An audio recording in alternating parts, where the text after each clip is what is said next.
Hi guys, എല്ലാവർക്കും നമസ്കാരമുണ്ട്. സുഖമല്ല എല്ലാവർക്കും? ഞാനിവിടെ സുഖമായിട്ടിരിക്കുന്നു. അപ്പോൾ ഇന്ന് ഞാൻ പറയാൻ പോകുന്നത് നമ്മുടെ മാർവലിന്റെ ഒരു വിജിലാൻറ്റി ആക്ഷൻ ഫിലിമാണ് ദ പണിഷർ. 1989 ഇറങ്ങിയ ദ പണിഷർ എന്ന സിനിമയുടെ റീബൂട്ടാണ് 2004 ഇറങ്ങിയ ഈ സിനിമ. ഈ കഥ ആരംഭിക്കുന്നത് ഫ്ലോറിഡയിലെ താംബയിലാണ്. സമയം രാത്രി. ഇപ്പൊ രണ്ടാൾക്കാര് ഒരു ആയുധ കച്ചവടവുമായി ബന്ധപ്പെട്ട് ഒരു സ്ഥലത്തേക്ക് എത്തി. ഈ രണ്ടാൾക്കാരെന്ന് പറയുന്നത് അങ്ങനെ ചില്ലറ പുള്ളികളല്ല. ഈ സിഗരറ്റ് വലിക്കുന്നവനെ കണ്ടില്ലേ? ഈ സിറ്റിയിൽ ഒരു മാഫിയ കിങ് ഉണ്ട്, ഹോവാർഡ് സെയിന്റ് എന്നാണ് അയാളുടെ പേര്. അയാളുടെ മകനാണ് ഇവൻ, പേര് ബോബി. മറ്റവന്റെ പേര് മിക്കി. ഇവരുടെ കമ്പനിയിലെ ഒരു ജോലിക്കാരനാണ് അവൻ. പക്ഷെ ഇവരുടെ ഈ ഡീലിംഗ്സിനെ കുറിച്ച് അച്ഛൻ അറിയാതെയാണ് ബോബി കൊണ്ടുവന്നിരിക്കുന്നത്. കാരണം അയാൾ അറിഞ്ഞു കഴിഞ്ഞാൽ ബോബിയുടെ പണി അപ്പത്തോടെ തീരും. അതുകൊണ്ടാണ് ഇങ്ങനെ രഹസ്യമായിട്ട് അവർ ഈ കാര്യം പ്ലാൻ ചെയ്തിരിക്കുന്നത്. അങ്ങനെ അവർ രണ്ടുപേരും ആ ആംസിന്റെ ഡീലറുടെ അടുത്തേക്ക് ചെന്നു. ഇവന്റെ പേര് ഓട്ടോ എന്നാണ്. ഈ മിക്കിയുടെ കയ്യിലുള്ള ഈ പെട്ടി കണ്ടില്ലേ, അതിൽ നിറയെ പൈസയാണ് ആ ആയുധങ്ങൾ വാങ്ങാനുള്ളത്. അങ്ങനെ ഓട്ടോ ഇപ്പം ആ ബോബി ഒന്ന് ചെക്ക് ചെയ്തു. കാരണം ഇത് ആയുധ കച്ചവടമാണ്. അങ്ങനെ കണ്ട അണ്ടനും അടങ്ങോട്ടനൊന്നും അത് കൊടുക്കാൻ പറ്റത്തില്ല. ഈ ഓട്ടോനെ സംബന്ധിച്ച് പറയുകയാണെങ്കിൽ അവൻ ഈ ബോബി ആദ്യമായിട്ട് കാണാണ്. എന്നാൽ മിക്കി പറഞ്ഞു വിശ്വസിക്കാൻ കൊള്ളാവുന്നതിനാണെന്ന്. അതുകൊണ്ടാണ് ഓട്ടോ പതിന് സമ്മതിക്കുന്നത്. അങ്ങനെ ബോബിനെ ഒന്ന് ചെക്ക് ചെയ്തതിനു ശേഷം ഓട്ടോ അടുത്തായിട്ട് അവരുടെ പെട്ടിയിലെ പൈസ പരിശോധിച്ചു. എന്നിട്ട് അത് ഒറിജിനൽ ആണ് എന്ന് അവൻ ഉറപ്പുവരുത്തി. ഈ സമയമാകുമ്പോഴേക്കും ഓട്ടോയുടെ ടീമിലുള്ള വേറെ 2-3 ആൾക്കാരും കൂടെ അങ്ങോട്ട് വന്നു. അങ്ങനെ പൈസയൊക്കെ ഒറിജിനൽ ആയതുകൊണ്ട് അവർ ആയുധങ്ങളൊക്കെ ബോബിക്ക് കാണിച്ചു കൊടുക്കുകയാണ്. അയാൾക്കാണെങ്കിൽ അത് ഇഷ്ടപ്പെടുകയും ചെയ്തു. അങ്ങനെ അവർ ആ ഡീൽ അങ്ങോട്ട് പറഞ്ഞുറപ്പിച്ചു. എന്നാൽ ഈ സമയത്താണ് പോലീസുകാർ അങ്ങോട്ട് വരുന്നത്. 1-2 ഇഷ്ടം പോലെ പോലീസുകാർ ഹെലികോപ്റ്ററിലും കാറുകളിലും നടന്നു മോടിയിട്ടൊക്കെയാണ് പോലീസുകാർ അങ്ങോട്ട് എത്തുന്നത്. അങ്ങനെ പോലീസുകാർ അങ്ങോട്ട് വന്ന ഉടനെ തന്നെ ആദ്യം ഓട്ടോയ്ക്ക് നേരെ വെടിവെച്ചു. തുരുതുര ഷൂട്ട് ചെയ്തു. അതിൽ തുറന്ന് ഓട്ടോ വീണു. അടുത്തായിട്ട് അവർ ബോബിനെയാണ് ഷൂട്ട് ചെയ്യുന്നത്. അതോടുകൂടെ ബോബിയുടെ പണിയും തീർന്നു. എന്നാൽ മിക്കി അവർ കൊല്ലുന്നില്ല, അവരവനെ അറസ്റ്റ് ചെയ്യാണ്. അങ്ങനെ 2 ഡോക്ടർമാരിപ്പം ആ ഓട്ടോയുടെയും ബോബിയുടെയും ശരീരം ഒരു റൂമിന്റെ ഉള്ളിലേക്ക് മാറ്റി. എന്നാൽ ഇവിടെയാണ് ഒരു ട്വിസ്റ്റ് വരുന്നത്. ആ ഓട്ടോ മരിച്ചിട്ടില്ല, അവനിപ്പോൾ അവിടെ നിന്ന് എഴുന്നേറ്റു. ഈ ഓട്ടോ ഒരു ആംസ് ഡീലർ അല്ല. യഥാർത്ഥത്തിൽ ഇവൻ FBI ഒരു അണ്ടർ കവർ ഏജന്റ് ആണ്. ഇവന്റെ യഥാർത്ഥ പേര് ഫ്രാങ്ക് കാസൽ. ഇവനാണ് നമ്മുടെ നായകൻ. ഈ ആയുധ കച്ചവടമൊക്കെ തടയുക, അതാണ് ഇവന്റെ മിഷൻ. ഇത് ഇവന്റെ അവസാനത്തെ മിഷനായിരുന്നു. ഇന്നിവർ റിട്ടയർഡ് ആവുകയാണ്. അതിനിരയായത് ആ ബോബിയും. ഇനിയിപ്പോൾ ഇവന് വെടികൊണ്ടത് എങ്ങനെയാന്ന് വെച്ച് കഴിഞ്ഞാൽ, ഈ സിനിമകളിലൊക്കെ ഷൂട്ട് ചെയ്യുന്നൊരു പരിപാടി ഉണ്ടല്ലോ, അതായത് ഈ ഷർട്ടിനുള്ളിൽ ബ്ലഡ് സെറ്റ് ചെയ്തിട്ട് അതിങ്ങനെ പൊട്ടിത്തെറിപ്പിക്കുന്ന പരിപാടി. ആ ഒരു ഐഡിയ ആണ് ഈ ഒരു മിഷന് വേണ്ടിയിട്ട് അവർ ഉപയോഗിച്ചിരിക്കുന്നത്. അങ്ങനെ ഡ്രസ്സൊക്കെ മാറിയതിനു ശേഷം അവൻ അവന്റെ കൊളീഗ്സിന്റെ അടുത്തേക്ക് എത്തി. എന്നാൽ ഈ സമയം അവന്റെ കൊളീഗ്സ് ആണെങ്കിൽ അവന് വേണ്ടി ഒരു പാർട്ടി അറേഞ്ച് ചെയ്തിട്ടുണ്ട്. കാരണം ഇന്ന് അവൻ റിട്ടയർഡ് ആവുകയാണല്ലോ. അതവൻ തീരെ പ്രതീക്ഷിച്ചിരുന്നില്ല. അങ്ങനെ ആ പാർട്ടിക്കിടയിൽ ഇപ്പോൾ ഒരു ഡോക്ടർ ആ ബോബിയുടെ ID കാർഡ് അവർക്ക് കാണിച്ചു കൊടുത്തു. ഈ സമയത്താണ് അത് ആ ഹോവാർഡ് സെയിന്റെ മകനായിരുന്നു എന്ന കാര്യം അവരും അറിയുന്നത്. എന്നാൽ ഫ്രാങ്ക് അതത്ര കാര്യമാക്കുന്നില്ല. കാരണം ഇന്ന് അവന്റെ അവസാനത്തെ ദിവസമാണല്ലോ. അതോടെ ഞാൻ പോവാന്നും പറഞ്ഞിട്ട് അവൻ അവിടുന്ന് പോയി. ഇനി കാണിക്കുന്നത് ആ ഹോവാർഡ് സെയിന്റെ വീടാണ്. ഇപ്പൊ 2 ആൾക്കാർ ആ വീട്ടിലേക്ക് വന്നു. ഇതിൽ പ്രായമായിട്ടുള്ള ആളുടെ പേര് ഗ്ലാസ് എന്നാണ്. ഇയാൾ ഈ ഹോവാർഡ് സെയിന്റെ വലങ്കയാണ്. മറ്റവന്റെ പേര് ജോൺ സെയിന്റ്. ഇവൻ ഹോവാർഡ് സെയിന്റിന്റെ ഇളയ മകനാണ്, അതായത് ബോബിയുടെ സഹോദരൻ. ഈ ബോബിയും ഇവനും ഇരട്ട സഹോദരന്മാരാണ്. ഇവരിപ്പം ബോബി മരിച്ച കാര്യം അറിഞ്ഞു. അത് വീട്ടിൽ അറിയിക്കാനാണ് അവർ പങ്കിട്ട് വന്നിരിക്കുന്നത്. ഇപ്പൊ കുറച്ച് അപ്പുറത്തായിട്ട് ഈ ഹോവാർഡ് സെയിന്റ് നിൽക്കുന്നുണ്ട്, അയാളുടെ ഭാര്യയായ ലിവിയ നിൽക്കുന്നുണ്ട്. അങ്ങനെ ജോൺ ചെന്നിട്ട് അവരുടെ അടുത്ത് കാര്യം പറഞ്ഞു, അതായത് ബോബി മരിച്ചു എന്ന്. അത് കേട്ടതും ലിവിയ താഴേക്ക് വീഴാണ്. അങ്ങനെ അവരോട് കാര്യങ്ങളൊക്കെ സംസാരിച്ചതിന് ശേഷം ജോൺ ഇപ്പം ഗ്ലാസിന്റെ അടുത്തെത്തി. എന്നിട്ട് അവൻ പറയുന്നത് എത്രയും പെട്ടെന്ന് ആ മിക്കിയെ ജാമ്യത്തിലെടുക്കണമെന്നാണ്. അങ്ങനെ കുറച്ച് സമയത്തിന് ശേഷം അവർ മിക്കിയെ ജാമ്യത്തിലെടുത്തു. എന്നിട്ട് വീട്ടിലേക്ക് കൊണ്ടുവന്നിട്ട് ആ ഗ്ലാസും ടീമും അവനെ വല്ലാണ്ട് ഉപദ്രവിക്കുകയാണ്. സംഭവം എന്താണെന്ന് വെച്ച് കഴിഞ്ഞാൽ, അവൻ ആ ആയുധം മേടിക്കാൻ പോയത് ഇവരുടെ കൂട്ടത്തിൽ ആരും അറിഞ്ഞിട്ടില്ല. ആകെ അറിയാവുന്നത് ഈ മിക്കിക്ക് മാത്രമാണ്. ഇപ്പൊ മിക്കി അവനെ കൂട്ടിക്കൊണ്ടുപോയതുകൊണ്ടാണ് അവൻ മരിച്ചത്. അതുകൊണ്ടാണ് ഇവരെല്ലാവരും ഇവനെ ഉപദ്രവിക്കുന്നത്. അതിനിടയിലാണ് ആ ഹോവാർഡ് സെയിന്റ് അങ്ങോട്ട് വരുന്നത്. എന്നാൽ ഹോവാർഡ് സെയിന്റ് മിക്കി ഒന്നും ചെയ്യുന്നില്ല. കാരണം അവനൊരു അയ്യോ പാവം കേസാണ് എന്ന കാര്യമൊക്കെ അറിയാം. ആജ്ഞകൾ അനുസരിക്കുക, അതേ അവൻ ചെയ്തിട്ടുള്ളൂ. അതുകൊണ്ട് സെയിന്റ് ഇപ്പൊ വേറൊരുത്തിനെ പിടിച്ചു. എന്നിട്ട് അയാൾ തോക്കെടുത്തിട്ട് പറയുന്നത്, നിന്നോടൊക്കെ പലതവണ പറഞ്ഞിട്ടില്ലേ ബോബി എങ്ങോട്ടും വിടരുതെന്ന്. ഇപ്പൊ നീയൊക്കെ കാരണം അവൻ മരിച്ചില്ലേ, അതുകൊണ്ട് നീ അവന്റെ അടുത്തേക്ക് പോകാൻ നോക്ക് എന്ന് പറഞ്ഞിട്ട് അയാൾ പവനെ വെടിവെച്ചു വന്നു. അങ്ങനെ പിറ്റേ ദിവസമായി. ഇനി കാണിക്കുന്നത് ഫ്രാങ്കിന്റെ വീടാണ്. അവിടെ ഇപ്പോൾ ഉള്ളത് അയാളുടെ ഭാര്യയായ മരിയയാണ്. ഇതിപ്പോ ഇവരുടെ പുതിയ വീടാണ്. ജോലിയിൽ നിന്ന് വിരമിച്ചതുകൊണ്ടാണ് അവൻ വർക്ക് ചെയ്ത സ്ഥലത്ത് നിന്ന് ഒരുപാട് മാറിയിട്ട് അവരിങ്ങനെ ഒരു വീട് മേടിച്ചത്. അങ്ങനെ അവിടുത്തെ കാര്യങ്ങളൊക്കെ മരിയ സെറ്റ് ചെയ്തുകൊണ്ടിരിക്കുമ്പോൾ ഫ്രാങ്ക് അങ്ങോട്ട് വന്നു. കുറച്ചു സമയം അവളുടെ അടുത്ത് സംസാരിച്ചതിന് ശേഷം ഫ്രാങ്ക് അടുത്തായിട്ട് പോകുന്നത് അയാളുടെ മകനായ വില്ലിന്റെ അടുത്തേക്കാണ്. ഇപ്പൊ വില്ല് അച്ഛനോട് ചോദിക്കുന്നത്, ഇതിപ്പോ എത്രാമത്തെ തവണയാണ് അച്ഛൻ ഇങ്ങനെ വീട് മാറുന്നത്, എനിക്ക് ശരിക്കും മടുത്തു. അതേക്കുന്ന ഫ്രാങ്ക് പറയുന്നത്, നീ വിഷമിക്കല്ലേ, എന്റെ ജോലി സംബന്ധമായിട്ടുള്ള കാര്യങ്ങളായതുകൊണ്ടല്ലേ നമുക്കിങ്ങനെ പലതവണ വീട് മാറേണ്ടി വന്ന്. ഇപ്പൊ എന്റെ ജോലിയൊക്കെ കഴിഞ്ഞു, ഇനി നമ്മൾ എല്ലാ കാലവും ഇവിടെ തന്നെയായിരിക്കും എന്നൊക്കെ പറഞ്ഞിട്ട് അയാൾ ഇപ്പൊ വില്ലിനെ ആശ്വസിപ്പിച്ചു. ഇതേസമയം തന്നെ ആ സെയിന്റും ടീമും ആണെങ്കിൽ ഇപ്പൊ ആ ഓട്ടോനെ അന്വേഷിച്ച് നടക്കാണ്. പക്ഷെ അവനെ കുറിച്ച് യാതൊരു ഡീറ്റെയിൽസും അവർക്ക് കിട്ടിയിട്ടില്ല. കിട്ടിക്കഴിഞ്ഞാൽ ഉടനെ തന്നെ അവനെ കൊന്നുകളയാം, അതാണ് അവർ പ്ലാൻ ചെയ്തിരിക്കുന്നത്. അങ്ങനെ പിറ്റേ ദിവസമായി ഫ്രാങ്കും അയാളുടെ ഫാമിലിയും കൂടെ ഇപ്പൊ ഒരു വെക്കേഷൻ ട്രിപ്പിലാണ്. ഈ ഫ്രാങ്കിന്റെ ഫാമിലിയിൽ ഒരുപാട് ആൾക്കാരുണ്ട്. അവരെല്ലാവരും ആ ട്രിപ്പിൽ പങ്കെടുക്കുകയും ചെയ്യുന്നുണ്ട്. അങ്ങനെ അവര് ഇപ്പൊ അത് അടിച്ചു പൊളിച്ചുകൊണ്ടിരിക്കുകയാണ്. ഈ സമയം തന്നെ ഹോവാർഡ് സെയിന്റിന്റെ കാര്യം പറയുകയാണെങ്കിൽ ഇന്ന് ബോബിയുടെ ഫ്യൂണറൽ ആയിരുന്നു. ഇപ്പൊ ബോബി മരിച്ചതുകൊണ്ട് അവന്റെ അമ്മയായ ലിവി ആണെങ്കിൽ മുഖമൊക്കെ മൂടിയിട്ടാണ് നടക്കുന്നത്. അങ്ങനെ ഫ്യൂണറൽ കഴിഞ്ഞതിന് ശേഷം സെയിന്റും ലിവിയും അയാളുടെ കാറിലേക്ക് കയറി. എന്നാൽ ഈ സമയത്താണ് ആ ഗ്ലാസ് വരുന്നത്. ഗ്ലാസ് വന്നിട്ട് ഒരു കവർ എടുത്തിട്ട് സെയിന്റിന് കൊടുത്തു. സെയിന്റ് അത് തുറന്നു നോക്കുമ്പോൾ അത് ഓട്ടോയെ കുറിച്ചുള്ള മുഴുവൻ ഡീറ്റെയിൽസ് ആണ്. അതെല്ലാം നോക്കിയതിന് ശേഷം സെയിന്റ് ഇപ്പൊ ഗ്ലാസിനോട് പറയുന്നത്, ഇപ്പൊ നമുക്ക് അവന്റെ ഡീറ്റെയിൽസ് ഒക്കെ കിട്ടിയല്ലോ, ഇനിയിപ്പോ നമ്മൾ പ്ലാൻ ചെയ്ത പോലെ തന്നെ കാര്യങ്ങളൊക്കെ നടക്കട്ടെ എന്നാണ് സെയിന്റ് പറയുന്നത്. അതായത് ഫ്രാങ്കിനെ കൊന്നു കളയാൻ. ഗ്ലാസ് ആണെങ്കിൽ ഓക്കെ പറഞ്ഞിട്ട് അവിടെ നടക്കാൻ തുടങ്ങി. എന്നാൽ ഈ സമയത്താണ് ലിവി അവളുടെ മുഖത്തെ കർട്ടൻ മാറ്റിയിട്ട് അയാളെ വിളിക്കുന്നത്. എന്റെ അവളിപ്പോ പറയുന്നത് ഫ്രാങ്കിനെ മാത്രം കൊന്നാ പോരാ, അവന്റെ ഫാമിലിയിലുള്ള എല്ലാവരെയും കൊന്നു കളഞ്ഞേക്കുന്നതാണ്. അങ്ങനെ പിറ്റേ ദിവസം രാവിലെ ഫ്രാങ്കും മരിയും കൂടെ ഇപ്പൊ അവരുടെ മകനായ വില്ലിന്റെ അടുത്തേക്ക് വന്നു. ഈ സമയം വരെ അവൻ ഉറക്കമായിരുന്നു. ഇപ്പൊ അച്ഛനും അമ്മയും വന്നപ്പം അവൻ എഴുന്നേറ്റു. എന്നാൽ എഴുന്നേറ്റ ഉടനെ തന്നെ വില്ലി ഇപ്പൊ അവന്റെ അച്ഛന് ഒരു ഗിഫ്റ്റ് കൊടുക്കുകയാണ്. അതൊരു പൊതിയായിട്ടാണ് അവനിപ്പോ കൊടുക്കുന്നത്. അതിനകത്തുള്ളത് ഒരു ടീഷർട്ടാണ്. ഇവനിത് വാങ്ങാനുള്ള കാരണം എന്താണെന്ന് വെച്ച് കഴിഞ്ഞാൽ കുറച്ച് അപ്പുറത്താണ് അവൻ ഈ ടീഷർട്ട് കട കണ്ടത്. എന്നാൽ അവൻ നോക്കിയപ്പം ഈ ടീഷർട്ടിന് മാത്രം ഒരു പ്രത്യേകത ഉണ്ടായിരുന്നു. മാത്രമല്ല ആ കടക്കാരൻ ഇവനോട് പറഞ്ഞു, ഈ ടീഷർട്ട് ധരിക്കുകയാണെങ്കിൽ ഈവിൾ ശക്തികളൊന്നും നമ്മുടെ അടുത്തേക്ക് അടുക്കത്തില്ല. അതുകൊണ്ടാണ് അവൻ അത് വാങ്ങി വന്നത്. അങ്ങനെ അവനിപ്പം അത് അവന്റെ അച്ഛന് ഗിഫ്റ്റ് ചെയ്യാണ്. ഫ്രാങ്ക് അത് പൊട്ടിച്ചു നോക്കുമ്പോൾ ആ ടീഷർട്ടിൽ ഉണ്ടായിരുന്ന ഒരു തലയോട്ടിയുടെ ചിത്രമാണ്. ഫ്രാങ്കിന് അത് ശരിക്കും ഇഷ്ടപ്പെടുകയും ചെയ്തു. അങ്ങനെ സമയം ഉച്ചയായി. എല്ലാവരും ഇപ്പം അവിടെ നിന്നിട്ട് ഭക്ഷണം കഴിക്കുകയാണ്. ഇതേ സമയം തന്നെ ആ ഗ്ലാസും ടീമും ഇപ്പൊ ഫ്രാങ്കിന്റെ ആ വീട്ടിലേക്ക് എത്തി. എന്നാൽ ഈ കാര്യം ആരും അറിഞ്ഞിട്ടില്ല. അവരുടെ കയ്യിൽ എല്ലാവരുടെ അടുത്തും തോക്കുമുണ്ട്. അതിനിടയിൽ ഇപ്പൊ ഫ്രാങ്കിന്റെ അച്ഛൻ വന്നിട്ട്, ഞാൻ നിനക്കൊരു കാര്യം കാണിച്ചു തരാമെന്നും പറഞ്ഞ് അവൻ അവരുടെ വീട്ടിനകത്തേക്ക് കൂട്ടിക്കൊണ്ടുപോയി. അത് അയാളുടെ തോക്ക് കളക്ഷൻ ആയിരുന്നു. ഫ്രാങ്ക് ഇപ്പം അതെല്ലാം ചെക്ക് ചെയ്തുകൊണ്ടിരിക്കുകയാണ്. ഇതേസമയം തന്നെ വില്ലാണെങ്കിൽ അവിടെ ബീച്ചിലിരിക്കുകയാണ്. അവന്റെ അടുത്തായിട്ട് മരിയും ഉണ്ട്. അങ്ങനെ അവരവിടെ ഇരുന്നിട്ട് സംസാരിക്കുമ്പോഴാണ് പെട്ടെന്നൊരു വെടിശബ്ദം കേൾക്കുന്നത്. ഇതേ വെടിശബ്ദം ഫ്രാങ്കും അവന്റെ അച്ഛനും കേട്ടു. അവരിപ്പോ വെളിയിലേക്ക് നോക്കുമ്പോൾ ഫ്രാങ്കിന്റെ അമ്മ ഇപ്പൊ വെടിയേറ്റു വീണു. മാത്രമല്ല അതിനെ തുടർന്ന് തുരുതുര വെടിവെട്ടാൻ തുടങ്ങി. ഈ വെടിശബ്ദമൊക്കെ കേൾക്കുമ്പോൾ മരി എന്ത് ചെയ്യുന്നു വെച്ച് കഴിഞ്ഞാൽ വില്ലിനെയും കൂട്ടി നേരെ അവിടെ കമഴ്ത്തി വെച്ചിരിക്കുന്ന ഒരു തോണിക്കടിയിലേക്ക് ഇരുന്നു. ഇതേസമയം തന്നെ ഫ്രാങ്കും അവന്റെ അച്ഛനും തോക്കെടുത്തു എന്നിട്ട് അവരെ ഷൂട്ട് ചെയ്യാൻ തുടങ്ങി. പിന്നീട് കുറെ നേരത്തേക്ക് അങ്ങോട്ട് ഒരു കിടിലൻ ഷൂട്ടൗട്ടാണ് കാണിക്കുന്നത്. ഫ്രാങ്കിന്റെ കുടുംബത്തിലുള്ള എല്ലാവരും അവിടെ മരിച്ചു വീണു. മാത്രമല്ല ആ അറ്റാക്ക് നടക്കുന്നതിനിടയിൽ ഒരുത്തൻ വന്നിട്ട് ഫ്രാങ്കിന്റെ അച്ഛനെ കൊന്നു കളഞ്ഞു. ഈ സമയം തന്നെ മരിയാണെങ്കിൽ വില്ലിനെയും കൂട്ടി നേരെ അവരുടെ വണ്ടിയിലേക്ക് കയറി എന്നിട്ട് പെട്ടെന്ന് തന്നെ ആ വണ്ടി ഓടിച്ചിട്ട് അവിടെ നിന്ന് പോവാണ്. അത് കണ്ടതും ആ ഗ്ലാസും ടീമും അവരെ ഫോളോ ചെയ്യാൻ തുടങ്ങി. എന്നാൽ ഇതെല്ലാം ഫ്രാങ്കും കാണുന്നുണ്ട്. അവൻ അവിടെ വീണ് നടക്കുന്ന ഒരു ബൈക്ക് എടുത്തിട്ട് അവരുടെ പുറകെ പോവാണ്. അങ്ങനെ പിന്നീട് അങ്ങോട്ട് കുറെ നേരത്തേക്ക് ഒരു ചേസിംഗ് ആണ് കാണിക്കുന്നത്. അതിനിടയിൽ മരിയയുടെ വണ്ടി മറഞ്ഞു. എങ്കിലും അവർക്ക് കുഴപ്പമൊന്നും പറ്റിയിട്ടില്ല. അവൾ വേഗം തന്നെ വെളിയിലേക്ക് ഇറങ്ങിയിട്ട് വില്ലിനെയും പുറത്തേക്ക് ഇറക്കി. എന്നിട്ട് അവർ നേരെ പോകുന്നത് ഒരു ബോട്ട് യാർഡിലേക്കാണ്. ഫ്രാങ്കിന്റെ അച്ഛന്റെ ഒരു ബോട്ട് അവിടെ ഇരിക്കുന്നുണ്ട്. അതിൽ കയറി രക്ഷപ്പെടാം, അതാണ് അവർ തീരുമാനിച്ചിരിക്കുന്നത്. അങ്ങനെ വേഗം തന്നെ അവർ ആ ബോട്ടിന്റെ അടുത്തേക്ക് ഓടാൻ തുടങ്ങി. എന്നാൽ അവർ ബോട്ടിന്റെ അടുത്തേക്ക് എത്തുമ്പോഴേക്കും ആ ഗ്ലാസും ടീമും വന്നിട്ട് അവർ ഇടിച്ച് തെറിപ്പിക്കുകയാണ്. അങ്ങനെ ഒരു 5 മിനിറ്റ് കഴിഞ്ഞപ്പോൾ ഫ്രാങ്കും അങ്ങോട്ട് എത്തി. പക്ഷെ അവൻ നോക്കുമ്പോൾ അവന്റെ ഭാര്യയും മകനോടെ മരിച്ചു കിടക്കുന്നതാണ് കാണുന്നത്. അത് കണ്ട് എന്ത് ചെയ്യണമെന്ന് അറിയാതിരിക്കുകയാണ് അവൻ. ഈ സമയത്താണ് ആ ഗ്ലാസും ടീമും ഇപ്പൊ അവന്റെ അടുത്തേക്ക് വരുന്നത്. അത് കണ്ടതും അവനൊരു തോക്കെടുത്തിട്ട് അവന്മാർക്ക് നേരെ ഷൂട്ട് ചെയ്തു. പക്ഷെ അവർക്കൊന്നും പറ്റിയില്ല. പകരം അവർ തിരിച്ച് ഷൂട്ട് ചെയ്തപ്പം അത് അവന് കൊണ്ടു. അങ്ങനെ ഗ്ലാസും ടീമും വണ്ടിയിൽ നിന്ന് ഇറങ്ങിയിട്ട് ഇപ്പൊ ഫ്രാങ്കിന്റെ അടുത്തേക്ക് എത്തി. ഇവരുടെ കൂടെ ആ ജോണും ഉണ്ട്. ഈ സമയം ഫ്രാങ്ക് പിന്നെയും അവർക്ക് നേരെ ഷൂട്ട് ചെയ്യാൻ ശ്രമിക്കുന്നുണ്ട്. എന്നാൽ അപ്പോഴേക്കും അവന്റെ തോക്കിൽ ഉണ്ടയൊക്കെ തീർന്നു.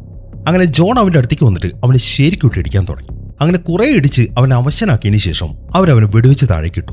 എന്നിട്ട് അവർ ആ ബോട്ടിൽ മൊത്തം പെട്രോൾ ഒഴിച്ചിട്ട് അതിൽ തീയിടാണ്. അതിനുശേഷം അവർ വെളിയിലേക്ക് ഇറങ്ങുകയും ചെയ്തു. എന്നാൽ അവർ വിചാരിച്ച പോലെ ഫ്രാങ്ക് മരിച്ചിട്ടില്ല. പെട്ടെന്ന് ആ ബോട്ട് പൊട്ടിത്തെറിക്കുമ്പോൾ അവൻ ആ കടലിലേക്ക് തെറിച്ചുപോയി. എന്നാൽ ഇതൊന്നും ഗ്ലാസും ടീമും കണ്ടിട്ടില്ല. ആ ബോട്ട് പൊട്ടിത്തെറിച്ച് കാണുമ്പോൾ ഫ്രാങ്ക് മരിച്ചൊന്നും വിചാരിച്ചിട്ട് അവരവരുടെ വണ്ടി എടുത്തിട്ട് അവിടെ നിന്ന് പോവുകയും ചെയ്തു. അങ്ങനെ അവർ പോയി കഴിഞ്ഞ് കുറച്ച് സമയം കഴിഞ്ഞപ്പോൾ ഫ്രാങ്ക് എഴുന്നേറ്റു. അവനിപ്പം അവിടുത്തെ കരയിലിരിക്കുകയാണ്. ഈ സമയത്താണ് ഒരു മീൻ പിടിക്കുന്ന ഒരാൾ അവന്റെ അടുത്തേക്ക് വരുന്നത്. അവന്റെ അവസ്ഥ കാണുമ്പോൾ അയാൾ വേഗം തന്നെ അവനെ എഴുന്നേൽപ്പിക്കുകയാണ്. ഇനി കാണിക്കുന്നത് ഒരു പാർട്ടിയാണ്. അതായത് ഫ്രാങ്കും മരിച്ചു എന്ന് വിചാരിച്ചിട്ട് ആ ഹോവാർഡ് സെയിന്റ് നടത്തുന്ന ഒരു ഗംഭീര പാർട്ടി. അങ്ങനെ കുറച്ച് ദിവസങ്ങൾ കഴിഞ്ഞു. ഫ്രാങ്ക് ഇപ്പം ആ മീൻപിടുത്തക്കാരനെയും കൂട്ടി അവന്റെ ആ വീട്ടിലേക്കാണ് പോയിരിക്കുന്നത്. അങ്ങനെ ആ വീട്ടിലേക്ക് കയറി കഴിയുമ്പോൾ അവിടുത്തെ കാഴ്ച അവന് വല്ലാത്ത വിഷമം ഉണ്ടാക്കി. കാരണം അവിടെ ആരും ഉണ്ടായിരുന്നില്ല. അവന്റെ കുടുംബത്തിലുള്ള എല്ലാ ആൾക്കാരും മരിച്ചു. ഇപ്പൊ അവൻ നോക്കുമ്പോൾ അവന്റെ ഭാര്യയുടെയും മകന്റെ ഒരു ഫോട്ടോ അവന് കിട്ടി. അത് കാണുമ്പോൾ അവന് വല്ലാത്തൊരു സങ്കടവും അതുപോലെ നല്ല ദേഷ്യവും വന്നു. ഇപ്പൊ പ്രതികാര ചിന്ത മാത്രമാണ് അവന്റെ മനസ്സിൽ. അങ്ങനെ അവൻ അവിടുത്തെ ഒരു കൂട് തകർത്തിട്ട് അതിനകത്തുനിന്ന് ഒരു തോക്കെടുത്തു. മാത്രമല്ല അവന് വേണ്ട സാധനങ്ങളൊക്കെ എടുത്തിട്ട് അവൻ വെളിയിലേക്ക് ഇറങ്ങാണ്. അങ്ങനെ അവൻ ആ മീൻപിടുത്തക്കാരന്റെ അടുത്തേക്ക് നടക്കുമ്പോഴാണ് താഴെ നിന്ന് അവനൊരു തുണി കിട്ടുന്നത്. അത് അവൻ എടുത്തു നോക്കുമ്പോൾ അവന്റെ മകൻ അവന് കൊടുത്ത ആ ടീഷർട്ടായിരുന്നു അത്. ഈ സമയം ഇതെല്ലാം നോക്കിക്കൊണ്ട് ആ മീൻപിടുത്തക്കാരൻ അവിടെ നിൽക്കുന്നുണ്ട്. ഈ സമയം ഫ്രാങ്ക് അയാളോട് പറയുന്നത്, ഇത്രയും ദിവസം നീ എന്നെ നന്നായിട്ട് നോക്കിയില്ലേ, അതിന് എനിക്ക് ഒരുപാട് നന്ദിയുണ്ട്. ഇനി എന്തായാലും എനിക്ക് നിന്റെ ആവശ്യമില്ല. ഇനിയുള്ള കാര്യങ്ങളൊക്കെ ഞാൻ ചെയ്തോളാം. നീ നിന്റെ വീട്ടിലേക്ക് പോകാൻ നോക്കുന്നു പറഞ്ഞിട്ട് ഫ്രാങ്ക് വേഗം അവിടുന്ന് പോവാണ്. അങ്ങനെ 2-3 ദിവസങ്ങൾ കഴിഞ്ഞു. ഫ്രാങ്ക് ഇപ്പൊ സിറ്റിയിലേക്ക് എത്തി. ആളൊഴിഞ്ഞൊരു സ്ഥലത്ത് ഒരു ഫ്ളാറ്റിലാണ് അവന്റെ താമസം. അവന്റെ കയ്യിൽ ഇഷ്ടംപോലെ ആയുധങ്ങളൊക്കെ ഉണ്ട്. അത് മുഴുവൻ അവന്റെ റൂമിനകത്ത് സെറ്റ് ചെയ്യാണ്. അങ്ങനെ പിറ്റേ ദിവസമായി ഫ്രാങ്ക് ഇപ്പം ഒരു കാറും കൊണ്ട് അവന്റെ ഫ്ളാറ്റിലേക്ക് വന്നു. അപ്പൊ അവൻ ആ കാർ അവിടേക്ക് കൊണ്ട് നിർത്തുന്നത് അവന്റെ അയൽക്കാരിയായ ഒരു ലേഡി കാണുന്നുണ്ട്. ഇവളുടെ പേര് ജോവൻ എന്നാണ്. അങ്ങനെ ആ കാർ അങ്ങോട്ട് കൊണ്ട് നിർത്തിയതിനു ശേഷം ഫ്രാങ്ക് ഇപ്പം ആ കാറിനകത്ത് അവന്റെ ചില വെപ്പൺസ് ഒക്കെ സെറ്റ് ചെയ്യാണ്. അങ്ങനെ ഒരാഴ്ച കഴിഞ്ഞു. ജോവൻ ഇപ്പം അവളുടെ റൂമിൽ നിന്ന് മെഷീൻ അടിച്ചുകൊണ്ടിരിക്കുകയാണ്. ഇതേ സമയം തന്നെ വേറൊരുത്തനാണെങ്കിൽ അവിടെ നിന്ന് ഇങ്ങനെ കുക്ക് ചെയ്യുന്നുണ്ട്. ഇവന്റെ പേര് ബംബോ എന്നാണ്. മറ്റൊരുത്തനാണെങ്കിൽ അവന്റെ റൂമിൽ ഇരുന്നിട്ട് ഗെയിം കളിക്കുന്നുണ്ട്. ഇവന്റെ പേര് ഡേവ് എന്നാണ്. ഇവനാണ് ഈ ഫ്രാങ്കിന്റെ അയൽക്കാർ. അങ്ങനെ ഈ കാര്യങ്ങളൊക്കെ അവർ ചെയ്തുകൊണ്ടിരിക്കുമ്പോഴാണ് ആ കാർ ഇങ്ങനെ റേസ് ചെയ്യുന്ന ശബ്ദം കേൾക്കുന്നത്. അവർ മൂന്നുപേരും കൂടി ചെന്ന് നോക്കുമ്പോൾ ഫ്രാങ്ക് ഇപ്പോഴും ആ കാറിൽ പണിതുകൊണ്ടിരിക്കുകയാണ്. ഇവരൊരാഴ്ചയായിട്ട് ശ്രദ്ധിക്കുന്നുണ്ട് അവൻ അതിലിങ്ങനെ പണിയുന്നത്. പക്ഷെ അവൻ എന്താണ് അവിടെ ചെയ്യുന്നത് എന്ന കാര്യം അവർക്ക് മനസ്സിലായിട്ടില്ല. അങ്ങനെ സമയം വൈകുന്നേരമായപ്പോൾ ഫ്രാങ്ക് അവന്റെ വണ്ടി എടുത്തിട്ട് സിറ്റിയിലേക്ക് ഇറങ്ങി. അവൻ നേരെ പോകുന്നത് ആ മിക്കിയെ പിടിക്കാനാണ്. ഇപ്പൊ ഫ്രാങ്ക് അങ്ങോട്ട് വരുന്ന കാണുമ്പോൾ മിക്കി ശരിക്കും ഞെട്ടിപ്പോയി. കാരണം അവന്റെ വിചാരം ഈ ഫ്രാങ്ക് മരിച്ചു എന്നാണല്ലോ. അങ്ങനെ ഫ്രാങ്ക് ഇപ്പൊ മിക്കിയും പിടിച്ച് തിരിച്ച് അവന്റെ ഫ്ലാറ്റിലേക്ക് എത്തി. എന്നിട്ട് അവനിങ്ങനെ അവിടെ തല കീഴായി തൂക്കിയിട്ടു. അതിനുശേഷം അവന് വല്ലാണ്ട് ടോർച്ചർ ചെയ്യാൻ തുടങ്ങി. ആ ഹോവാർഡ് സെയിനുമായി ബന്ധപ്പെട്ട മുഴുവൻ കാര്യങ്ങളും ഇപ്പൊ ഫ്രാങ്കിന്റെ അടുത്ത് പറയാനാണ് അവനിപ്പോ മിക്കിയോട് പറയുന്നത്. എന്നാൽ മിക്കി ആണെങ്കിൽ അത് പറയാൻ കൂട്ടാക്കുന്നില്ല. അത് കാരണം ഫ്രാങ്ക് എന്ത് ചെയ്യുന്ന വെച്ച് കഴിഞ്ഞാൽ അവന്റെ ശരീരത്തിലേക്ക് ചൂട് വയ്ക്കാൻ തുടങ്ങി. മിക്കി ആണെങ്കിൽ അവിടെ കിടന്ന് ഇങ്ങനെ ഉറക്കം നിലവിളിച്ചോണ്ടിരിക്കുകയാണ്. ഇതേ സമയം തന്നെ അവന്റെ റൂമിന്റെ വെളിയിലായിട്ട് ആ ബംബോയും ഡേവും ഉണ്ട്. അകത്താ നിലവിളി ശബ്ദമൊക്കെ കേൾക്കുമ്പോൾ അവർക്ക് ശരിക്കും പേടിയായി. അങ്ങനെ ഫ്രാങ്ക് ഒരുപാട് ടോർച്ചർ ചെയ്ത് കഴിയുമ്പോൾ മിക്കി കാര്യങ്ങളൊക്കെ പറയാണ്. ഈ ഹോവാർഡ് സെയിന്റിന്റെ ഏത് ബിസിനസ് ആണെങ്കിലും അതിന്റെ എല്ലാ ഡിസ്കഷനിലും 2 ക്യൂബൻസ് ഇൻക്ലൂഡഡ് ആണ്. അവരെ ടോറോ ബ്രദേഴ്സ് എന്നാണ് പറയുന്നത്. ഈ ഹോവാർഡ് സെയിന്റിന്റെ ഗ്യാംബ്ലിങ്ങിന്റെ കാര്യങ്ങളും അതേപോലെ പ്രോസ്റ്റിറ്റ്യൂഷൻ അതെല്ലാം നോക്കുന്നത് ഈ ടോറോ ബ്രദേഴ്സ് ആണ്. അവരുടെ കയ്യിൽ ഇഷ്ടം പോലെ ബ്ലാക്ക് മണി ഉണ്ട്. അതെല്ലാം അവർ ഹോവാർഡ് സെയിന്റിന് കൊടുക്കും. ആ പൈസയൊക്കെ ഹോവാർഡ് സെയിന്റ് ആണെങ്കിൽ അയാളുടെ ഒരു ഹൈഡ് ഔട്ടിലേക്ക് മാറ്റുകയും ചെയ്യും. എന്നിട്ട് അവിടെ നിന്ന് അത് വൈറ്റ് ആക്കിയിട്ട് തിരിച്ച് അക്കൗണ്ടിലേക്ക് ഇടും. ഇത്രയും കാര്യങ്ങളൊക്കെ മിക്കി പറഞ്ഞു കഴിയുമ്പം ഫ്രാങ്ക് അവനെ താഴേക്ക് ഇറക്കി. അതിനെ തുറന്ന് മിക്കി ബാക്കി കാര്യങ്ങൾ കൂടെ അവന്റെ അടുത്ത് പറയാണ്. ഈ ഹോവാർഡ് സെയിന്റ് എന്ന് പറയുന്നത് വളരെ സ്ട്രിക്റ്റ് ആയിട്ടുള്ള ചില ഹാബിറ്റ്സ് ഫോളോ ചെയ്യുന്ന ആളാണ്. ആഴ്ചയിൽ 5 ദിവസവും രാവിലെ അയാൾ ഒരു റിസോർട്ടിലേക്ക് പോകും. അത് ഒരിക്കലും അയാൾ തെറ്റിക്കാറില്ല. അയാൾക്ക് ഏറ്റവും കൂടുതൽ താല്പര്യം പൈസയോടാണ്, പിന്നെ അധികാരത്തോട്. എന്നാൽ ഇതിലെല്ലാം ഉപരി അയാൾക്ക് പ്രിയപ്പെട്ടായിട്ട് മറ്റൊരു കാര്യമുണ്ട്. അത് അയാളുടെ ഭാര്യയായ ലിവിയാണ്. വളരെ മോശമായിട്ട് ആരെങ്കിലും അവളെ ഒന്ന് നോക്കിയാൽ മതി, അവന്റെ പണി അയാൾ തീർക്കും. ഇനിയിപ്പോൾ ഈ ലിവിയെ കുറിച്ച് പറയുകയാണെങ്കിൽ എല്ലാ വ്യാഴാഴ്ചയും അവൾ വെളിയിലായിരിക്കും. ആദ്യം നേരെ ബ്യൂട്ടി പാർലറിലേക്കാണ് പോവുക. അതിനുശേഷം അവൾ സിനിമയ്ക്ക് പോകും. ഈ കാര്യങ്ങളൊക്കെ ഹോവാർഡ് സെയിന്റിനും അറിയാം. പിന്നെ പറയാനുള്ളത് സെയിന്റിന്റെ 2ാമത്തെ മകനെ കുറിച്ചാണ്. അവന്റെ പേര് ജോൺ. ഈ ഹോവാർഡ് സെയിന്റിന്റെ എല്ലാ പറപ്പുകളിലും ഇവനും കൂടെ ഉണ്ടാവും. പെൺപിള്ളേരുടെ കൂടെ കറങ്ങി കിടക്കുക ആളുടെ ഒരു ഹോബിയാണ്. പിന്നെയുള്ളത് ഇയാളുടെ ഒരു വിശ്വസ്തനാണ്. അയാളുടെ പേര് ഗ്ലാസ്. 20 വർഷമായിട്ട് ഈ ഗ്ലാസ് സെയിന്റിന്റെ കൂടെയുണ്ട്. ഈ സെയിന്റിന്റെ ആരാണ് ഗ്ലാസ് എന്ന് ചോദിച്ചു കഴിഞ്ഞാൽ അയാളുടെ ഒരു ഫാമിലി ഫ്രണ്ടാണ്, ഒരു വക്കീലാണ്. ചുരുക്കി പറഞ്ഞു കഴിഞ്ഞാൽ അയാളുടെ വലം കൈ. ഇനിയിപ്പോൾ ഗ്ലാസിനെ കുറിച്ച് പറയുകയാണെങ്കിൽ അയാളൊരു വൃത്തികെട്ടവനാണ്, സാഡിസ്റ്റ്. മറ്റുള്ളവരെ ഉപദ്രവിക്കുന്നതിൽ സന്തോഷം കാണുക, അതാണ് അയാളുടെ ഹോബി. മാത്രമല്ല അയാളൊരു ഹോമോസെക്ഷലും കൂടെയാണ്. ഇത്രയും കാര്യങ്ങളൊക്കെയാണ് മിക്കി ഇപ്പോൾ അവൻ്റെ അടുത്ത് പറയുന്നത്. അവൻ അതൊക്കെ പറഞ്ഞു കഴിഞ്ഞതിന് ശേഷം ഫ്രാങ്ക് അവന്റെ ക്യാമറ എടുത്ത് ഈ പറഞ്ഞ ആൾക്കാരുടെ ഒക്കെ പുറകെ പോയി അവരറിയാതെ അവരുടെ ഫോട്ടോസ് എടുക്കുന്നുണ്ട്. അങ്ങനെ ഈ പരിപാടിയൊക്കെ ചെയ്തതിന് ശേഷം ഫ്രാങ്ക് അടുത്തായിട്ട് പോകുന്നത് സെമിത്തേരിയിലേക്കാണ്. അവിടെ അവന്റെ ഫാമിലിയുടെ കല്ലറകളുണ്ട്. ഫ്രാങ്ക് ഇപ്പോൾ അവന്റെ കാറുമായിട്ട് അങ്ങോട്ട് ചെന്നിട്ട് ഒരു ചങ്ങലിട്ട് അവന്റെ കല്ലറ അങ്ങോട്ട് പൊളിച്ചു.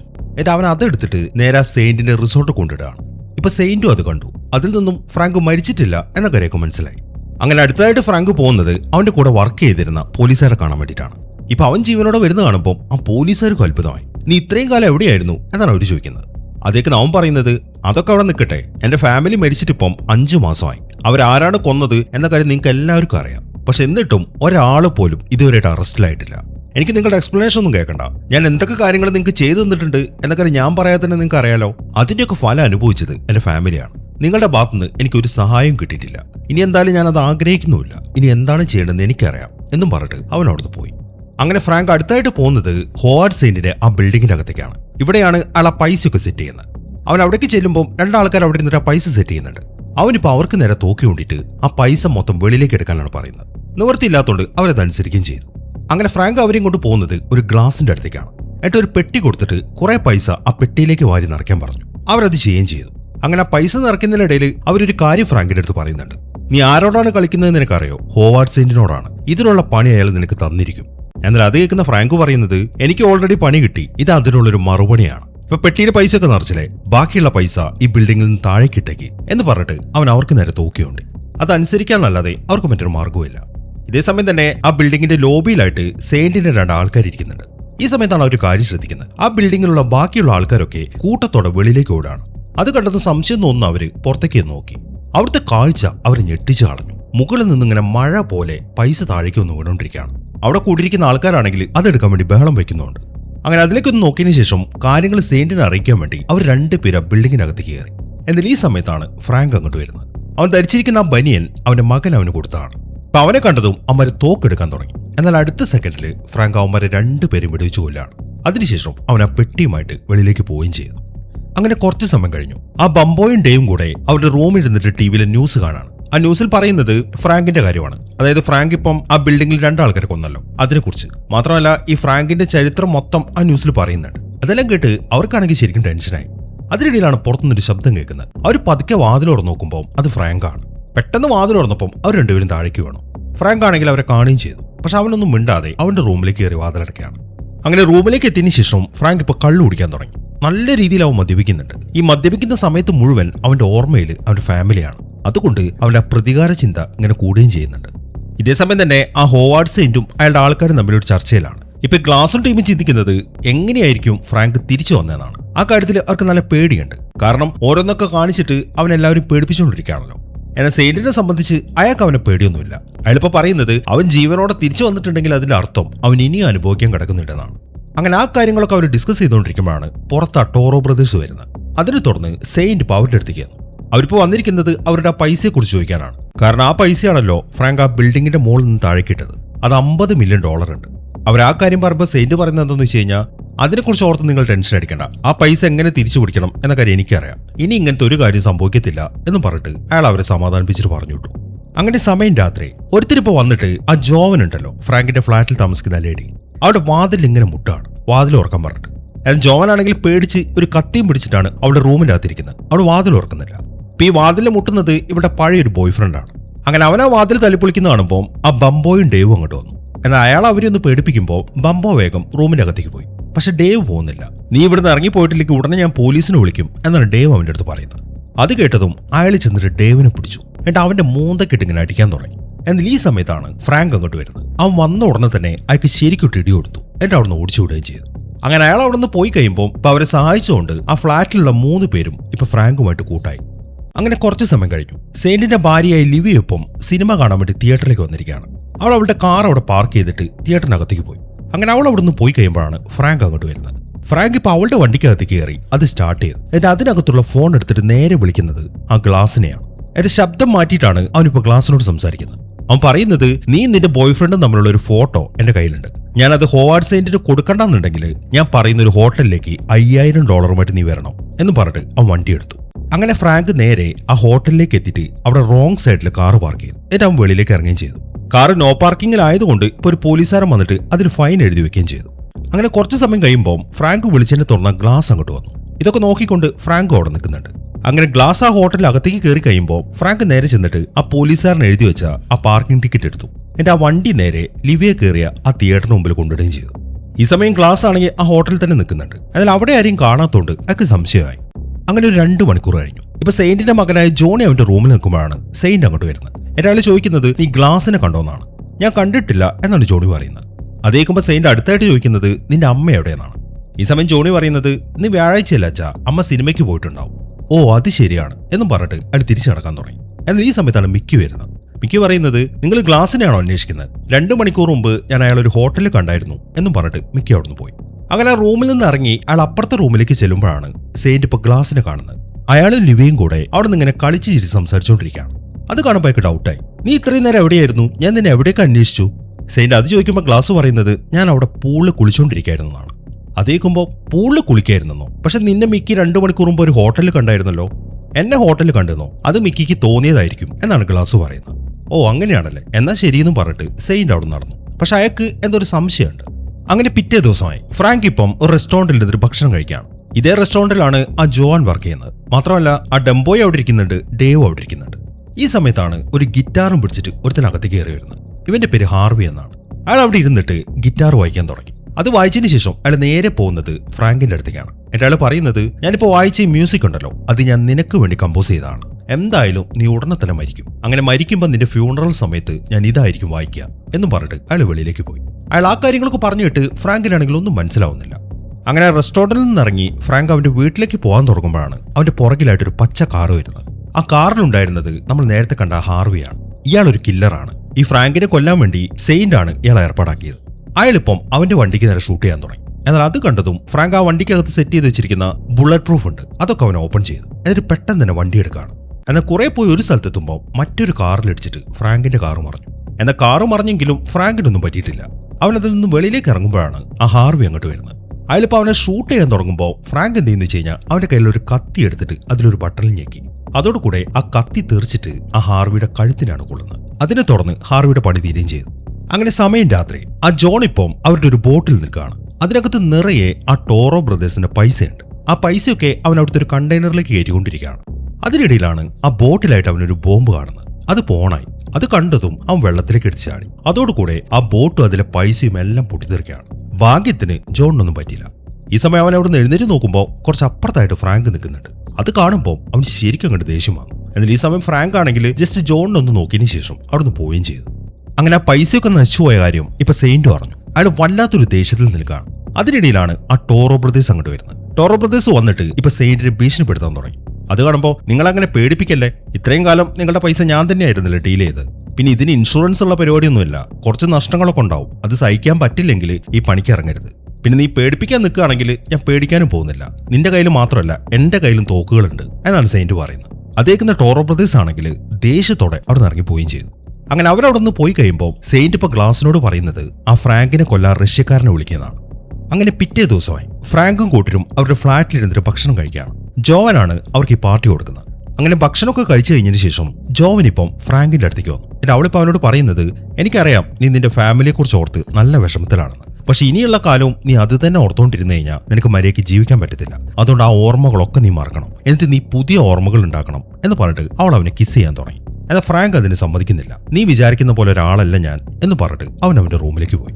അങ്ങനെ അവൻ റൂമിലേക്ക് പോയി കഴിയുമ്പോൾ അവള് നേരെ ആ ബംബോയുടെ റൂമിലേക്കാണ് പോകുന്നത്. എന്നിട്ട് അവരവിടെ ഇങ്ങനെ ഉച്ചത്തിൽ പാട്ട് വെച്ചിട്ട് ഓരോരോ കാര്യങ്ങളൊക്കെ ചെയ്യാൻ തുടങ്ങി.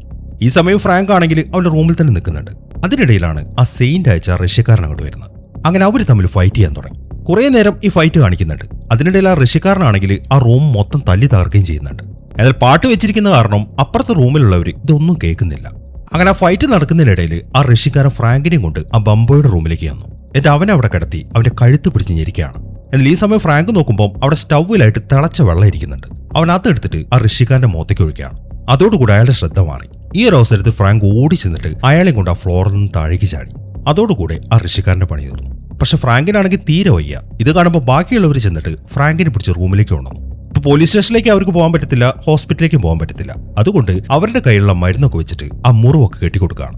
എന്നാൽ ഈ സമയത്താണ് താഴെ ഒരു ശബ്ദം കേൾക്കുന്നത്. അവർ നോക്കുമ്പോൾ അത് ആ ഗ്ലാസും ജോണുമായിരുന്നു. അതുകൊണ്ട് തന്നെ ഇനിയിപ്പോൾ എന്താണ് ചെയ്യേണ്ടത് എന്ന് അവർക്കൊരു ഐഡിയയും കിട്ടുന്നില്ല. അങ്ങനെ കുറച്ച് സമയം കഴിയുമ്പോൾ ആ ഗ്ലാസും ജോണും വേറെ രണ്ടാൾക്കാരും ആ റൂമിലേക്ക് വന്നു. പക്ഷെ അവർ നോക്കുമ്പോൾ ബംബോയും ഡേവും മാത്രമേ അവിടെയുള്ളൂ. ഇപ്പൊ ഗ്ലാസ് അങ്ങോട്ട് വന്നിട്ട് ചോദിക്കുന്നത് ഫ്രാങ്ക് എവിടെ നിന്നാണ്. എന്നാൽ ഞങ്ങൾക്ക് അറിയത്തില്ല എന്നാണ് അവർ പറയുന്നത്. പക്ഷെ ഗ്ലാസ് അത് വിശ്വസിക്കുന്നില്ല. അയാളിപ്പോൾ ആ ഡേവിനെ പിടിച്ച് ശരിക്കും ടോർച്ചർ ചെയ്യാൻ തുടങ്ങി. എന്നാൽ ഈ സമയം തന്നെ ജോവനാണെങ്കിൽ ഫ്രാങ്കിനെ പിടിച്ച് അവിടെ മറിഞ്ഞിരിക്കുകയാണ്.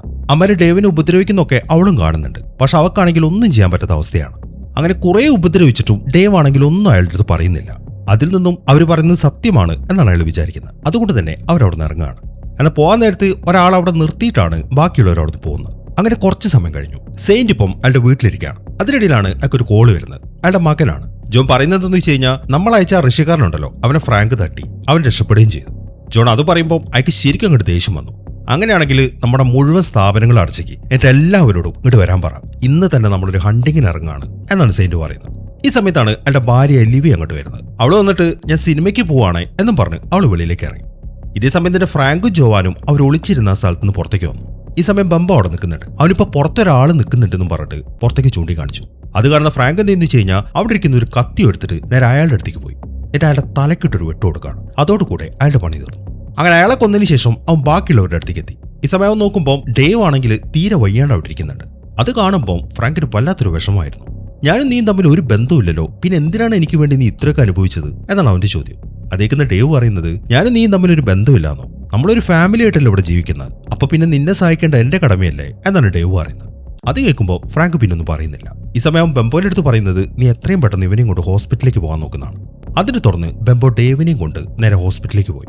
അങ്ങനെ അവർ പോയി കഴിഞ്ഞതിന് ശേഷം ഫ്രാങ്ക് അവന്റെ ആയുധങ്ങളൊക്കെ എടുക്കാൻ തുടങ്ങി. ഇതെല്ലാം നോക്കിക്കൊണ്ട് ജോവാൻ അവിടെ നിൽക്കുന്നുണ്ട്. നീ എന്തിനുള്ള പുറപ്പാടാണ് ഫ്രാങ്ക്? നീ അവരെ കൊല്ലാൻ പോവാണോ? അങ്ങനെയാണെങ്കിൽ നീ അവരും തമ്മിൽ എന്താണ് വ്യത്യാസം? പിന്നെ നീ ഇപ്പോൾ അവരെ കൊല്ലാൻ പോയി കഴിഞ്ഞാൽ ജീവനോടെ തിരിച്ചു വരുന്ന എന്താണ് ഉറപ്പ്? വളരെ വിഷമിച്ചാണ് അവൾ ആ കാര്യങ്ങളൊക്കെ ചോദിക്കുന്നത്. എന്നാൽ ഫ്രാങ്ക് ആണെങ്കിൽ അതിനൊരു മറുപടിയും പറയുന്നില്ല. അങ്ങനെ അവൻ അവന്റെ സാധനങ്ങളൊക്കെ എടുത്ത് വെളിയിലേക്ക് ഇറങ്ങി. ഈ സമയം ഇതെല്ലാം നോക്കിക്കൊണ്ട് വളരെ വിഷമത്തോടെ ജോവാനും അവിടെ ഇരിക്കുന്നുണ്ട്. അവൾ തടഞ്ഞാൽ അവൻ നിൽക്കത്തില്ല എന്ന കാര്യം ഒക്കെ അറിയാം. അതുകൊണ്ട് തന്നെ അവൾ അവനോടൊന്നും പറയുന്നുമില്ല. അങ്ങനെ സമയം രാത്രി ആ ലിവി ഇപ്പം തിയേറ്ററിലേക്ക് കയറാൻ വേണ്ടി അവിടെ കാർ അവിടെ പാർക്ക് ചെയ്തു. എന്നിട്ട് അവൾ തിയേറ്ററിന് അകത്തേക്ക് പോയി കഴിയുമ്പോൾ ഫ്രാങ്ക് ഇപ്പോൾ അവളുടെ വണ്ടിക്കുള്ളിലേക്ക് കയറി. അവൻ നോക്കുമ്പോൾ അവളുടെ ബാഗ് അവിടെ ഇരിക്കുന്നുണ്ട്. ആ ബാഗ് ചെക്ക് ചെയ്യുമ്പോൾ അവൻ അവളുടെ 2 കമ്മൽ കിട്ടി. അവൻ അത് എടുത്തിട്ട് അവന്റെ പോക്കറ്റിലേക്ക് ഇട്ടു. എന്നിട്ട് അതിനകത്തെ ഫോണിൽ നിന്നും അവൻ നേരെ ഗ്ലാസിന് വിളിച്ചു. എന്നിട്ട് അവൻ പറയുന്നത്, കഴിഞ്ഞ തവണ എനിക്കൊരു മിസ്റ്റേക്ക് പറ്റി, എനിക്ക് വേണ്ടത് $5000 അല്ല, $10000. അതുകൊണ്ട് ആ പൈസ എടുത്തിട്ട് ഒരു ഷോപ്പിലേക്ക് വരാനാണ് ഇപ്പൊ അവൻ വിളിച്ചു പറയുന്നത്. അങ്ങനെ ഫോൺ കട്ട് ചെയ്ത് കഴിയുമ്പോൾ ഗ്ലാസ് അയാളുടെ ലോക്കർ തുറന്നിട്ട് ആ പൈസ എടുത്തു. അങ്ങനെ ഫ്രാങ്ക് അടുത്തായിട്ട് വിളിക്കുന്നത് ആ മിക്കിയാണ്. മിക്കി ഇപ്പൊ ഫ്രാങ്കിനെ സഹായിക്കാനുള്ള കാരണം എന്താണെന്ന് വെച്ച് കഴിഞ്ഞാൽ ഈ ഹോവാർഡ് സെയിന്റിനോട് ഇവന് വല്ലാത്തൊരു ദേഷ്യമുണ്ട്. അതുകൊണ്ട് അയാളെ നശിച്ചു കാണണം എന്നാണ് ഈ മിക്കിയോ ആഗ്രഹിക്കുന്നത്. ഇപ്പൊ ഫ്രാങ്ക് അവനോട് പറയുന്നത് നമ്മൾ നേരത്തെ പ്ലാൻ ചെയ്ത പോലെ കാര്യങ്ങളൊക്കെ നടത്തുന്നതാണ്. അങ്ങനെ ആ ഫോൺ കട്ട് ചെയ്തതിനു ശേഷം മിക്കി നേരെ പോകുന്നത് സെയിന്റിന്റെ അടുത്തേക്കാണ്. എന്നിട്ട് അവൻ സെയിന്റിന്റെ കയ്യിൽ ആ പാർക്കിംഗ് ടിക്കറ്റ് കൊടുത്തു. ഇപ്പൊ സെയിന്റ് അത് ചെക്ക് ചെയ്യുമ്പോൾ കഴിഞ്ഞ ബുധനാഴ്ചത്തെ ടിക്കറ്റാണത്. അന്ന് രാത്രി തന്നെയാണ് ഈ മിക്കി ഗ്ലാസിനെ ആ ഹോട്ടലിൽ വെച്ച് കണ്ടു എന്നും പറഞ്ഞത്. അന്ന് മിക്കി അങ്ങനെ പറയാനുള്ള കാരണവും ഫ്രാങ്ക് പറഞ്ഞിട്ടാണ്. ഇതുകൊണ്ടൊക്കെ അവർ വരുത്തി തീർക്കാൻ ശ്രമിക്കുന്നത് ആ ഗ്ലാസും ലിവിയും തമ്മിൽ സെറ്റപ്പ് ആണെന്നാണ്. ഇപ്പൊ പാർക്കിംഗ് ടിക്കറ്റും കൂടെ കാണുമ്പോൾ അവരുടെ കാര്യത്തിൽ സെയിന്റിന് ഡൗട്ട് അടിക്കാൻ തുടങ്ങി. അങ്ങനെ ആ ഗ്ലാസ് ഇപ്പം അയാളുടെ കാറിൽ അയാളുടെ വീട്ടിൽ നിന്ന് ഇറങ്ങി. ഈ സമയം ആ പരിസരത്തായിട്ട് തന്നെ ഫ്രാങ്ക് അവിടെ വെയിറ്റ് ചെയ്യുന്നുണ്ട്. അങ്ങനെ അയാൾ അവിടെ നിന്ന് പോയി കഴിയുമ്പോൾ ഫ്രാങ്ക് വേഗം അയാളുടെ വീട്ടിലേക്ക് കയറി ചില കാര്യങ്ങളൊക്കെ അവിടെ ഒപ്പിക്കാൻ വേണ്ടി. അങ്ങനെ ഗ്ലാസ് ഇപ്പൊ ഫ്രാങ്ക് പറഞ്ഞ ആ ഷോപ്പിലേക്ക് എത്തി. അത് ഇത്തവണയും അവൻ പറ്റിക്കപ്പെട്ടു. അവൻ പ്രതീക്ഷിച്ച പോലെ അവിടെ ആരും ഉണ്ടായിരുന്നില്ല.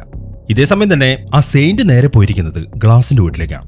അയാൾ ഇപ്പോൾ അവന്റെ ബെഡ്റൂമിലേക്ക് ചെന്ന് അവിടുത്തെ ബെഡൊക്കെ ചെക്ക് ചെയ്യാൻ തുടങ്ങി. അങ്ങനെ അവിടെ പരിശോധിക്കുന്നതിനിടയിൽ ആ ബെഡിൽ നിന്നും അയാൾക്ക് ലിവിയുടെ ഒരു കമ്മൽ കിട്ടി. ഈ കമ്മൽ ഇവിടെ കൊണ്ടിടാനാണ് നേരത്തെ ഫ്രാങ്ക് ഇങ്ങോട്ട് വന്നത്. ഇപ്പൊ ആ കമ്മലും കൂടെ കാണുമ്പോൾ അപ്പൊ ഗ്ലാസും അവള് സെറ്റപ്പാണ് എന്ന കാര്യമൊക്കെ തീർച്ചയായും. അങ്ങനെ കുറച്ച് സമയം കഴിയുമ്പോൾ ഗ്ലാസും ആ വീട്ടിലേക്ക് എത്തി. ഈ സമയത്താണ് ഒരു കത്തി എടുത്തിട്ട് സെയിന്റ് അയാളുടെ അടുത്തേക്ക് ചെല്ലുന്നത്. അപ്പൊ നീ എന്നെ ചതിക്കായിരുന്നല്ലോടാ എന്നും പറഞ്ഞിട്ട് അയാൾ ആ കത്തി വെച്ച് ഗ്ലാസിനൊരു കുത്തു കൊടുത്തു.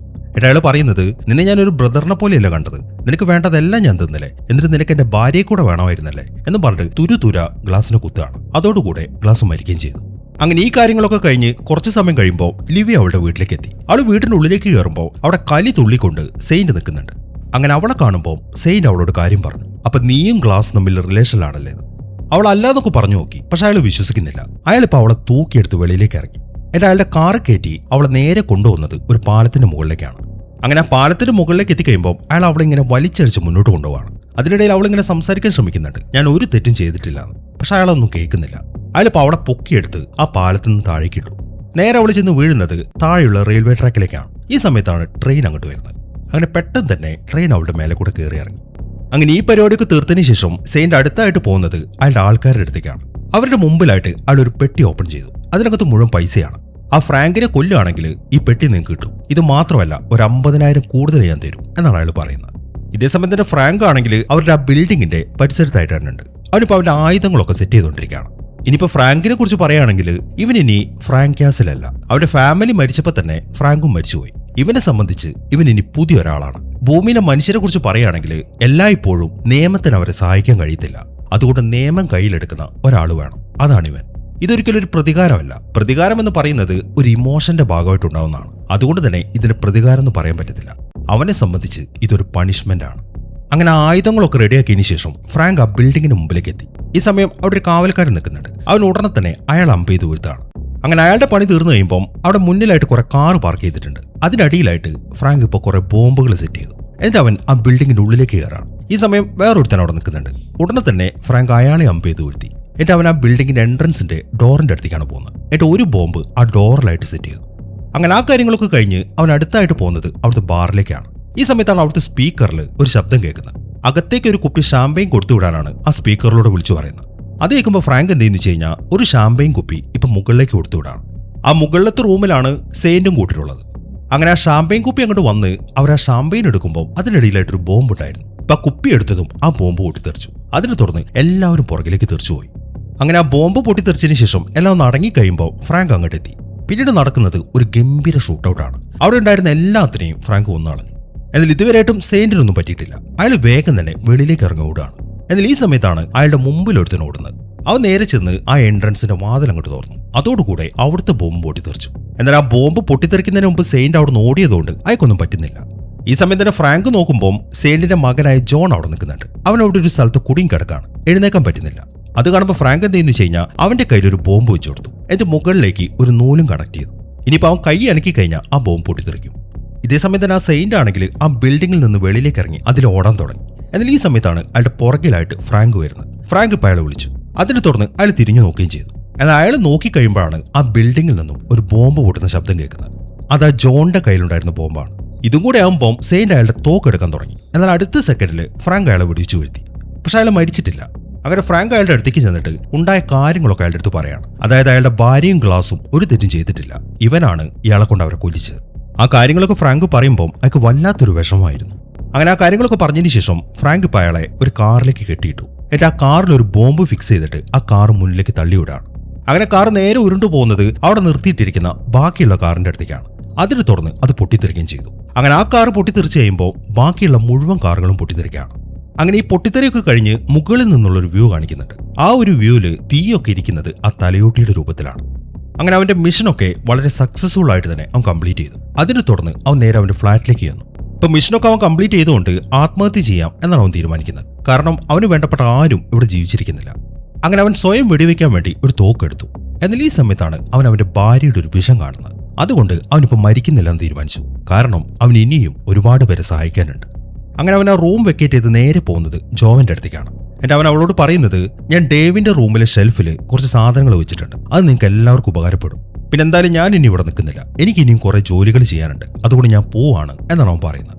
അതേക്കുമ്പോൾ എന്ത് ജോലിയാണ് നീ ചെയ്യാൻ പോകുന്നത്? അവളുടെ ആ ചോദ്യം കേൾക്കുമ്പോൾ അവൻ പറയുന്നത്, അത് നീ ഡെയിലി പത്രം എടുത്ത് നോക്കിയാൽ മതി, അപ്പം നിനക്ക് മനസ്സിലാവുന്നതാണ്. അത്രയും പറഞ്ഞിട്ട് അവൻ അവിടെ നിന്ന് ഇറങ്ങി. അങ്ങനെ പിറ്റേ ദിവസമായി ഡേവിൻ അവരെ ഡിസ്ചാർജ് ചെയ്ത് നേരെ അവരുടെ ഫ്ലാറ്റിലേക്ക് എത്തി. എന്നിട്ട് അവർ നേരെ അവന്റെ റൂമിൽ ചെന്നിട്ട് ആ ഷെൽഫ് തുറന്നു.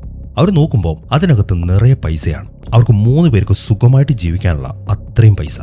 ഇനി കാണിക്കുന്നത് ഫ്രാങ്ക് അവന്റെ കാറിൽ ഒരു ബ്രിഡ്ജിന്റെ മുകളിൽ നിൽക്കുന്നതാണ്. ഇനിയിപ്പോൾ ഫ്രാങ്കിനെ കുറിച്ച് പറയുകയാണെങ്കിൽ ഞാൻ നേരത്തെ പറഞ്ഞല്ലോ, ഫ്രാങ്ക് കാസിൽ ഇപ്പൊ മരിച്ചുപോയി. അവന്റെ കഥ ഇവിടെ അവസാനിക്കുകയാണ്. എന്നാൽ ശരിക്കും ഈ കഥ തീർന്നു? ഇല്ല. ഇനി ഫ്രാങ്ക് അറിയപ്പെടാൻ പോകുന്നത് ദ പണിഷർ എന്ന പേരിലാണ്. അവന്റെ കഥ ഇവിടെ ആരംഭിക്കുകയാണ്. ഇവിടെയാണ് ഈ സിനിമ അവസാനിക്കുന്നത്. അപ്പൊ എങ്ങനെ ഉണ്ടായിരുന്നു? എന്താണെങ്കിലും നിങ്ങളുടെ അഭിപ്രായങ്ങൾ എഴുതി അറിയിക്കാൻ മറക്കരുത്. പിന്നെ ഹൈപ്പ് ചെയ്യാനും മറക്കരുത്. അപ്പോൾ പുതിയൊരു കിടിലൻ സിനിമയുമായിട്ട് നമുക്ക് അടുത്ത വീഡിയോയിൽ കാണാം.